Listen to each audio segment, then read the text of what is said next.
Question number 4, example 4. When different amount of debt is given, different amount of debt given, ये debt, इतनी है, ये debt, and KD and KE given. तो इतनी डेप्ट अगर market में से उठाते हो 3 लाख, तो आपको कॉस्ट ऑफ डेप्ट आता है 10%, है ना। अगर आप 4 लाख उठाते हो मार्केट में से डेप्ट, तो फिर 11% कॉस्ट ऑफ डेप्ट आता है। फिर 5 लाख उठाओगे तो 12%, 6 लाख उठाओगे तो 13%, 7 लाख उठाओगे तो 14%, इस तरीके से।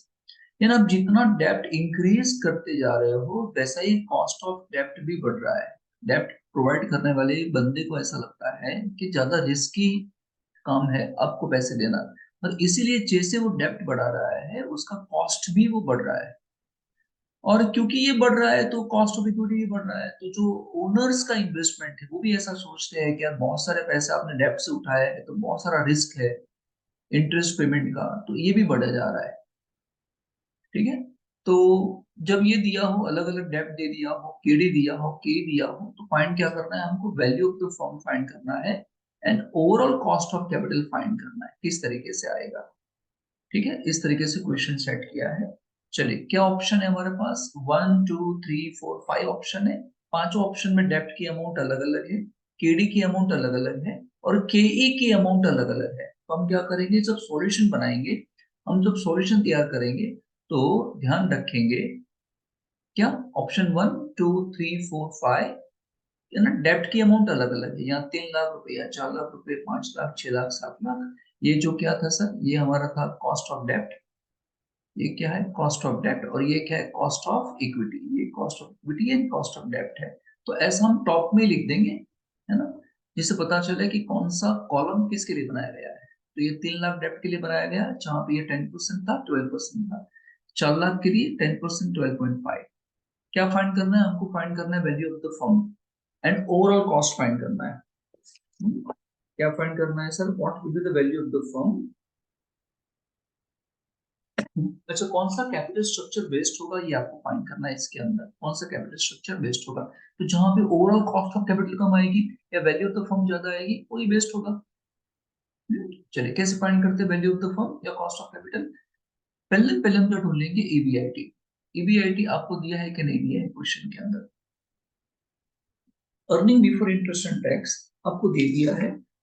मैं लिखना भूल गया, यहाँ पे लिखना भूल गया कि यहाँ आपको दे दिया है ईबीआईटी इज 3 लाख। तो 3 लाख ईबीआईटी इज गिवन। चलिए, क्या करेंगे हम? हर एक जगह पे क्या लिखने वाले हैं सर? यहाँ पे कितना लिख देंगे? 3 लाख।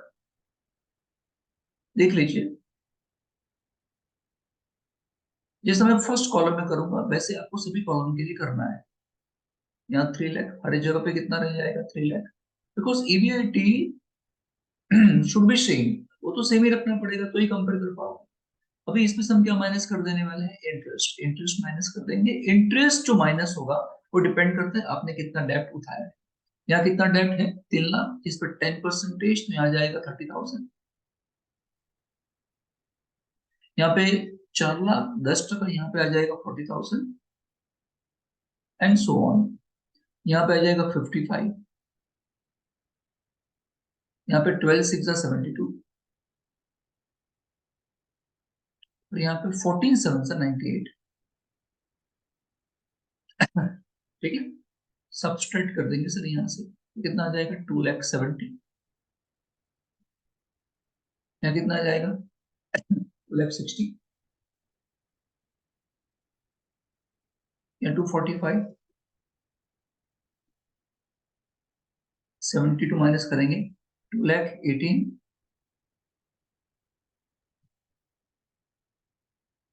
सॉरी 28, 2,28,000। 98 माइनस कर देंगे तो 2,02,000। सर ये क्या हो गया? इसे हम बोलेंगे income to equity shareholder. Income to equity shareholders. ठीक है। चलिए, मुझे फाइंड करना है value of the firm. Value of the firm find करने के लिए वैल्यू ऑफ इक्विटी ढूंढना पड़ेगा।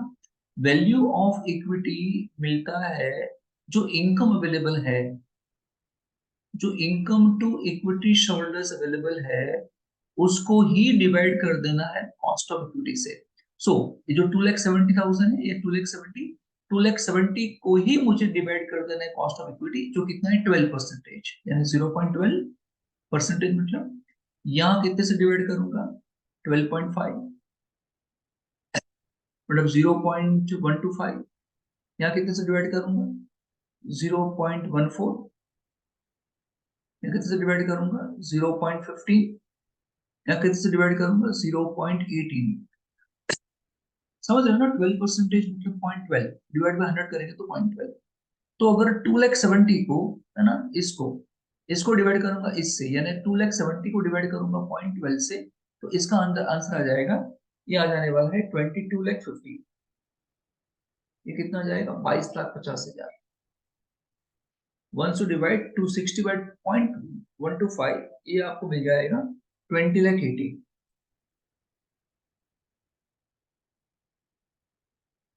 यहाँ मिल जाएगा 17,50,000। यहाँ मिल जाएगा 15,20,000। यहाँ मिल जाने वाला है 11,22,2222। ये क्या आ गया, ये आपको मिला वैल्यू ऑफ इक्विटी। फिर आपको इसके अंदर प्लस कर देना होता है value of the debt. Value of the debt आपको दे दिया है 3,00,000 रुपए, तो ये प्लस कर देना है यहाँ पे 3,00,000 वैल्यू ऑफ द डेट। वो तो सबको ही पता है, यहाँ 3,00,000, यहाँ कितना था, यहाँ 4,00,000 है, यहाँ कितना है 5,00,000,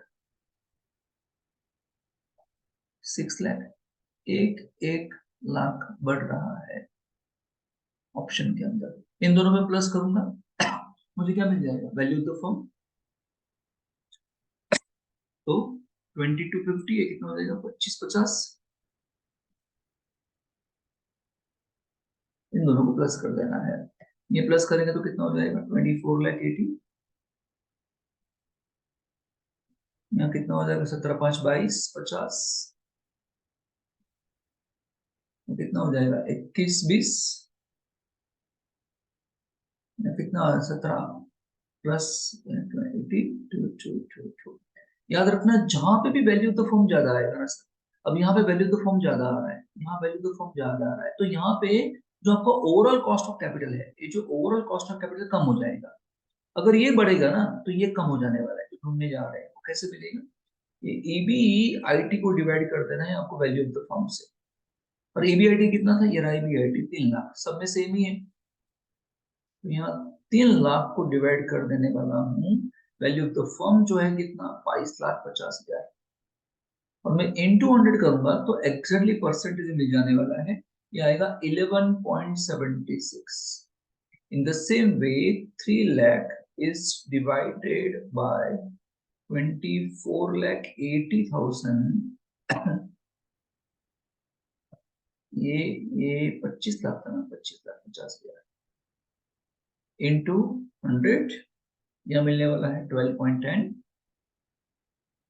द सेम वे 3,00,000 22,50,000 इंटू 100, ये हो जाएगा 13.33।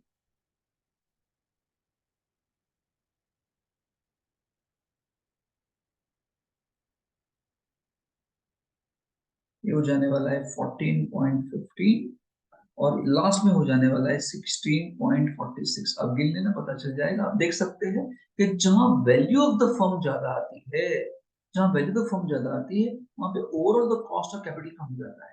तो फर्म को इस ऑप्शन के लिए जाना चाहिए, 3,00,000 डेप्ट के लिए जाना चाहिए, है ना, 3,00,000 डेप्ट के लिए जाना चाहिए। ये सब डेप्ट नहीं लेना चाहिए, क्योंकि ज्यादा डेप्ट लेने से डेप्ट का कॉस्ट बढ़ रहा है। ये हो गया आपका एग्जाम्पल नंबर 5।